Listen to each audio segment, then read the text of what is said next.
Hi guys! This is Alea Jen and welcome back to my YouTube channel. So for today's video, bakit marami yung mga skilled or alam niyo yung graduate dito sa Hong Kong tapos nag OFW or nag domestic helper dito sa Hong Kong. Bakit marami? Kasi nga hindi naman siguro marami din namang ibang bansa na maganda yung offer, pero yung Hong Kong is maganda din talaga, pantay sa batas dito. So yun yung pinakamaganda kung bakit maganda magtrabaho dito sa Hong Kong, kahit sabihin mo na meron kang natapos na degree, ganyan. Kasi ito yung magiging stepping stone mo, yung Hong Kong, papunta sa ibang bansa. Yung kaibigan ko is from Hong Kong, nagpunta siya ng Russia.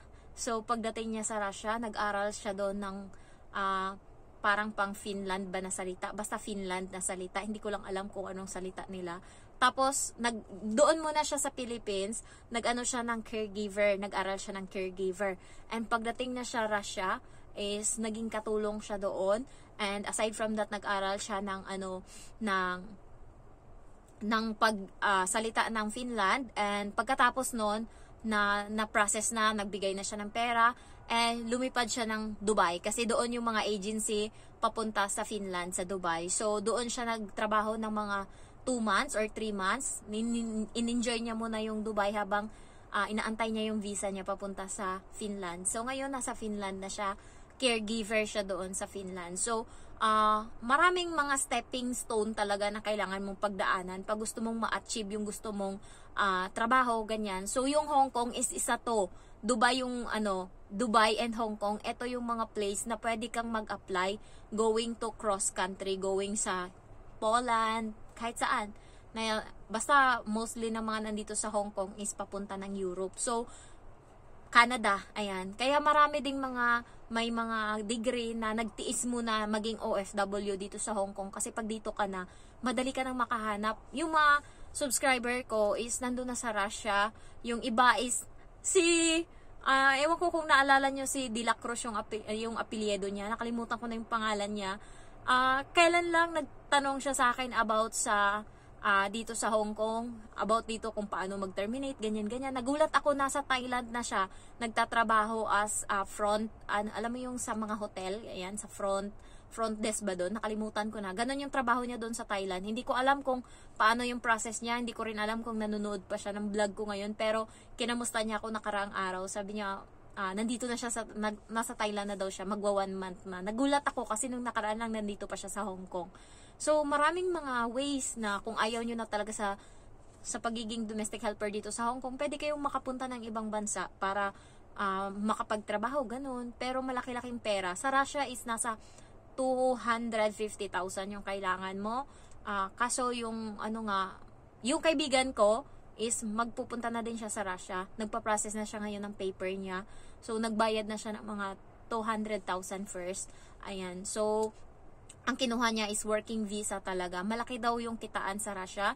Kaya dito sa Hong Kong, guys, pwedeng magtiis ka muna. Dito sa Hong Kong naman kasi kahit papano, pwede kang makaipon-ipon or aside from that, makaloan ka sa bangko dito. Pwede kang makaloan sa bangko para magamit mo pang placement fee kung saan ka pupuntang bansa. So, yun yung magiging stepping stone mo. Ako, dati gusto kong mag-Poland pero natigil yung ambition ko na yun kasi nga inuna ko muna yung bahay. And ngayon gusto ko na mag-Russia pero natigil din yung ambition ko dahil sa bahay. And ngayon nga is iba yung gusto kong gawin, iba yung gusto kong abutin. So, sana ibigay ni Lord. So, unti-untiin lang natin yung hindi naman kasi kailangan paligsahan sa hamon or paligsahan sa buhay. Basta nakaangat-angat ka konti sa dating ikaw, okay na yun, unti-untiin mo lang. Ayan, so marami ditong may mga graduate, ganyan, may mga nurse dito, teacher, ganyan. Kasi yung iba, lalo yung mga amo nila is AFA, malaki din naman yung sahod nila. Tsaka wala ka namang gagastusin sa bahay, sa pagkain, ganyan, sa tubig, kuryente, hindi katulad sa Pinas, babayaran mo yan lahat. So, marami yung malaki yung matatabi mo. And also, maraming mga tao or maraming mga foreign people na naiinggit or gusto nila na dito magtrabaho sa Hong Kong. Maraming naiinggit, especially yung mga American country, yan, kasi parang isa din yung Hong Kong sa pinakamahal na city, kaya pag ano ka dito, pag tumira ka or nagstay ka lang, nagbakasyon ka, malaking pera yung kailangan mo. And tayo, libre nating nakukuha yun. Naiikot natin yung buong Hong Kong sa loob ng mga ilang taon tayong nandito.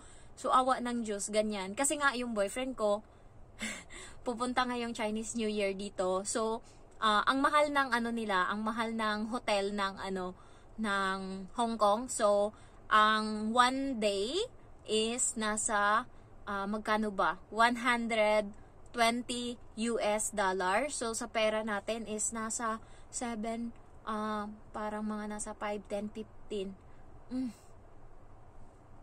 Mga nasa 6,500 pesos. Isang araw yon na hotel dito sa Hong Kong. Parang mas mahal nga kasi yung yung binayaran niya sa ticket niya papunta dito is 1,000 US dollar, and then yung binayaran niya sa hotel sa pagstay dito is 700 US dollar. So mahal, and hindi pa yun ganun kalaki yung nakuha niya. Alam mo, yung maliit pa yun. So kaya swerte natin talaga na nandito tayo sa Hong Kong. Naiikot na natin ang Hong Kong ng libre, and also din naman tawag nito, madali lang tayong dito, saan tayo makakapunta. And next is, guys, kung gusto nyo mag-apply sa Macau, kasi nga, yung, kanina, may nakausap kami na lalaki na nagpunta ng Macau. So, galing siya sa Pinas, flight siya pa Hong Kong as tourist. So, binigyan siya ng visa, and nag-apply siya doon as cleaner. So, natanggap na siya ngayon. Ngayon, natapos na yung niya doon, bakasyon niya, na binigay sa kanya ng immigration. So, kailangan niyang pumunta ng Hong Kong, lumabas muna ng Macau para another visa. So, another, sa kanya, another bigay ng panibagong So, tapos na siya. Meron na siyang pinaprocess na yung papel niya. Pagbalik niya sa Macau is magtatrabaho na siya. So, lalabas na yung working permit. So, madali lang magtrabaho pala sa Macau. And also, guys, kapag domestic helper ka, madali lang daw makakakuha ng trabaho sa Macau. Kaya yung mga na-terminate dito sa Hong Kong, kung hindi kayo pinalad, tapos ng 14 days, tas wala kayo nakuhang amo, exit kayo sa Macau, doon kayo kumuha. So, medyo maliit lang daw yung sahod sa Macau. Pero okay na yun, new experience. And also, kapag day off nyo, pwede kayong maging tour guide doon ng mga turista. Ayan. Especially yung mga Filipino tourists, ayan yung mga trabaho nila doon kapag wala silang trabaho. So, nagiging sila, tour guide sila ng mga Filipino. So, yun, nabigyan ko lang kayo ng tip na kapag na-terminate kayo and wala kayong mahanap, tas may pera naman kayo, mag-exit kayo, papunta kayong Macau. So, maraming mga Pilipino doon, pwede ka magtanong kung saan pwede mag-apply as domestic helper. So, hiring daw doon, napakarami. Marami kami nakitang guard doon, mga front desk, mga, alam mo yung matatangkad na mga teller ng mga casino, mga Pilipina yung iba doon. So, balik tayo. Maganda din mag-work dito sa Hong Kong kasi nga pantay sa batas, and ang bilis lang, madali lang kasi anytime pwede kang umuwi sa Pinas. Ang kaibigan ko ilang beses umuwi, 3 beses umuwi sa Pilipinas. So, ganun nila kagusto. May subscriber din ako na nauna pa nga ako sa kanya pumunta dito sa Hong Kong. Nanonood siya ng vlog ko ngayon.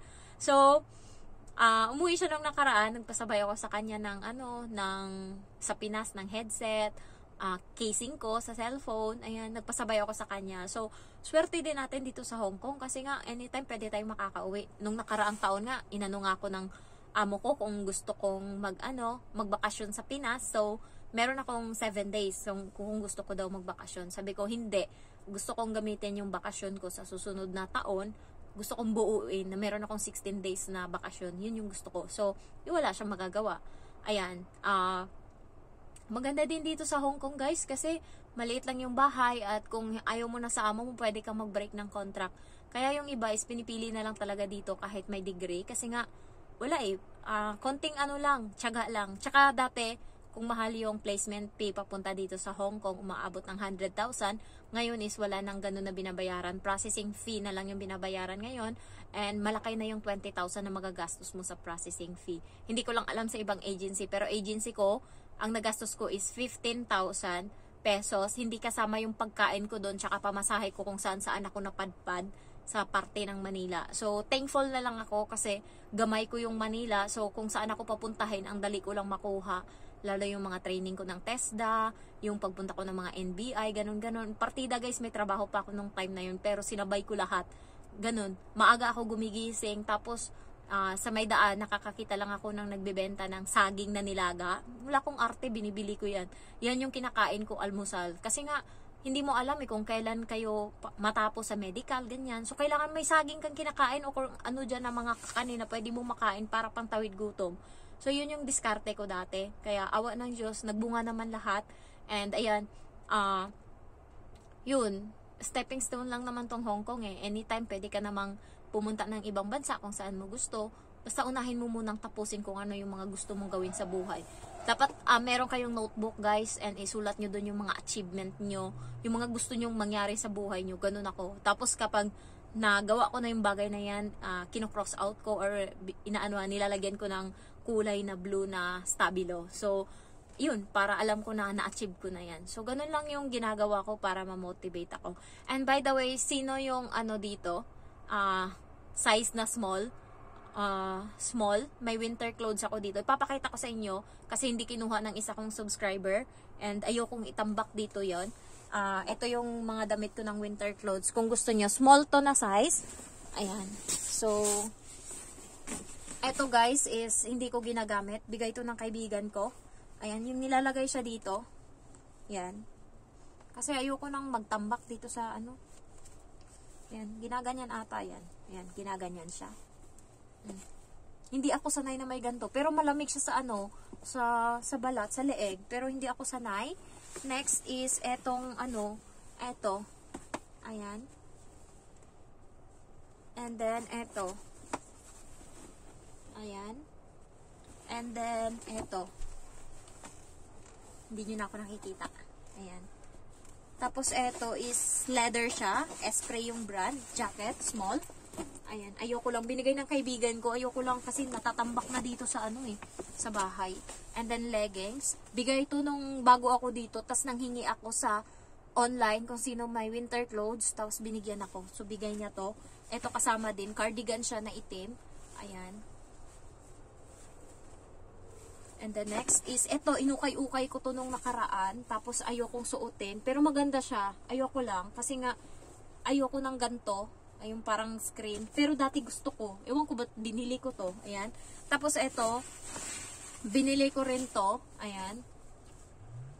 Maganda siya. Small yung size. Ito, maganda din to. Gustong gusto ko to. Kaso, hindi ko mababagay-bagayan to. Tsaka, medyo malaki siya sa akin. Small. Ayan. May hood siya. Winter clothes. And then, dalawang pambahay. So, kunin nyo na to. Kasi nga, ayan. Meet up natin Sabado. Ayan. Kunin nyo na to. Kasi masikip na dito. Ayan. Mga isang bag siya. Medyo mabigat din naman. So, yan yung mga winter clothes ko. So, yung iba is ginagamit ko pa. Ito, bigay lang din to sa akin. Yung jacket ko. Ayan. So, pang lang tayo sa bigay. So, eto, binibigay ko na din. Nanginayang ako itapon Baka kasi may ibang may kailangan, lalo yung mga magfa-flight. Meron akong sinabihan nung nakaraan na babae, pero hindi ko na makita yung Facebook niya. Sabi niya, ate, kung meron daw akong winter clothes, bigay ko daw sa kanya. So, sabi ko, sabi niya January daw yung flight niya, pero hindi na siya nag-update sa akin kung kailan sa January yung flight niya. So, ibibigay ko na lang to. Ayan. So, paunahan kung sino maunang mag-comment, small yung size, sa kanya ko ibibigay. Unang mag-comment, okay? Hindi pwede sa kung sino yung close ko. Kasi marami kayo dyan na close ko. Kailangan yung unang nag-comment. Ayan. So, yung boots, kung nanonood pa sa akin yung subscriber ko na yon na nag-mine nito is, andito pa din ako nag-aantay kung kailan mo kukunin yung boots. So, hanggang February kita antayin. Charot. Tapos, ito, ibibigay ko na din yung Angry Bird. Ayan, Angry Bird. So, nakatambak lang kasi dito. Kunin nyo na din to. Ayan, sama ko na sa damit na winter clothes. Meron siya, laban mo lang kasi nga, nadikit to dito sa kawali namin na may na may oil. Ayan, kaya nagka-brown. Pero matino siya, in fairness. Ayan. Katabi ko yung isa nito matulog.